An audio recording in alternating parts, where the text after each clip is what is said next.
Hydrogen is this fuel that might just save us, but we never seem to talk about it. What is used for making metals, producing fertilizer for plants, and even cleaning the air that we breathe has yet another trick up its sleeve because hydrogen can be made into one of the most sustainable fuels on our Earth. Through a process called electrolysis, we make hydrogen and pure oxygen by splitting apart the molecular bonds in water.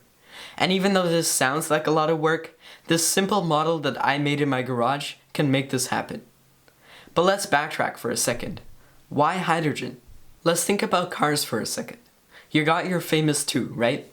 First cars are gas cars, and we all know gas cars.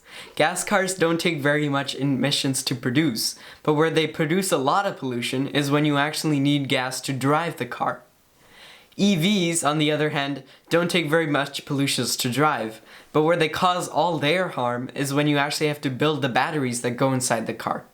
Now, if we were to build an electric car and build a gas car, the same emissions used to build an electric car, we could build the gas car and drive it for 18 months, gas included. But what if we had a car that could use the power grid, be as easily produced as a gas car, while also completely green while running?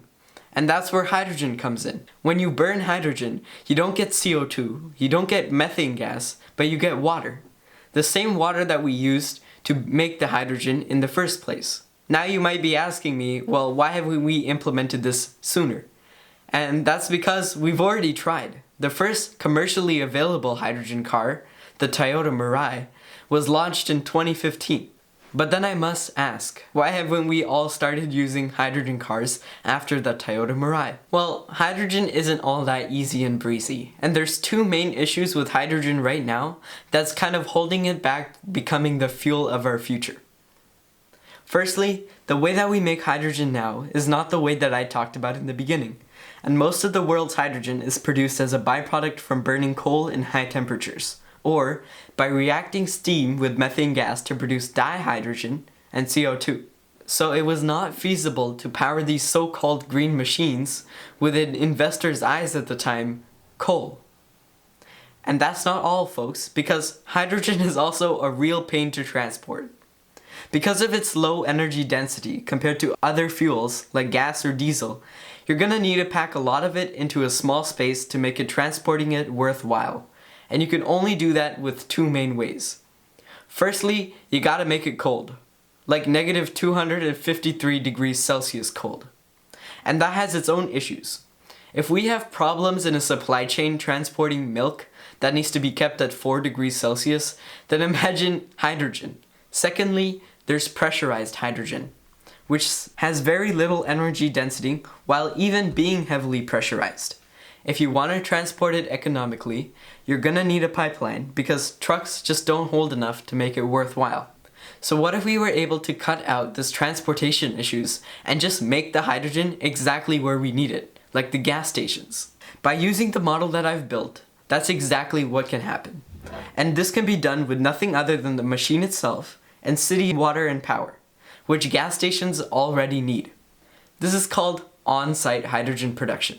And it's the trick hydrogen has up its sleeve to turn itself from an element used in bizarre specific industries into a green sustainable future element that we will rely on. And just to show you how easy it is to get one of these generators up and running, I made one myself. Okay, so finally in the kitchen, this is the end product at least.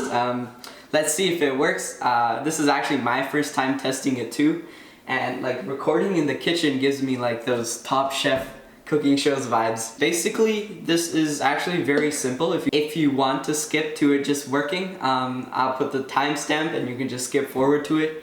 But if you want to actually hear the science and see what I have to do to get it to work, just keep watching. For this to be more efficient though, we're gonna actually put some kind of liquid or chemical, and it's called the electrolyzer.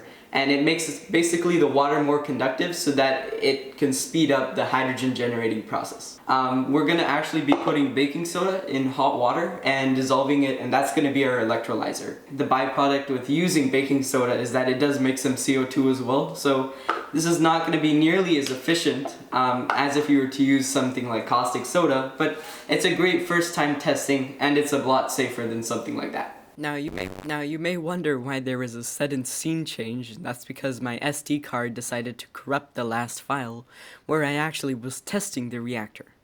Now, I'm using a cheap 30 volt DC power supply, and DC seems to be working a lot better than AC for me during my tests.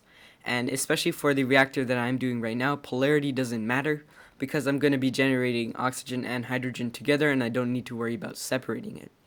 I'm also testing the fitting with the hose to make sure that there's enough pressure being built up to push the hydrogen through the hose and that there's no leaks where hydrogen can be coming out from. 10 to 13 volts usually works the best for these kinds of reactors. Now, it's also important to have a power supply that can protect against short circuits to protect yourself and your electronics.